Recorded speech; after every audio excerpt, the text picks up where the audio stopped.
সবাইকে জয় যিশু, praise the Lord. আমি প্রভুতে এসেছি।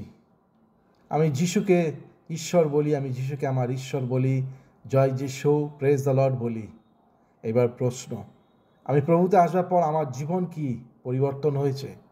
আমি যা কিছু 2 নম্বরই করতাম বা 2 নম্বরই চিন্তা ভাবনা রাখতাম বা যত রকমের নেশা ভান করতাম, আমি কি এখন সেই সব কি নেশা ভান এখনও করছি প্রভুতে আসবার পর, না নেশা ভান থেকে আমি মুক্তি পেয়েছি?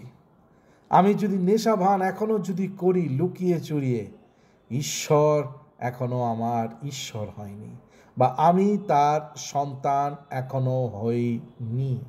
আমি যদি প্রভুতে আসবার পর এখনও আমি যদি অভিশাপ দিচ্ছি লোকদেরকে, আমি যদি প্রভুতে আসবার পর এখনও উল্টো পাল্টা নোংরা চিন্তা ভাবনা করছি, আমি এখনও তার সন্তান হয়ে উঠতে পারিনি। আমি যদি প্রভুতে আসবার পর এখনও আমি 2 নম্বর বা এখনও আমি উল্টো পাল্টা কাজ করছি, আমি এখনও তার সন্তান হয়ে উঠতে পারিনি। আমি যদি এখনও তার সন্তান হয়ে উঠতে পারিনি, তার মানে প্রভু যিশু এখনও আমার পিতা হয়নি, প্রভু যিশু এখনও আমার ঈশ্বর হয়নি, প্রভু যিশুকে এখনও আমি 100% আমার হৃদয়কে সমর্পিত করিনি।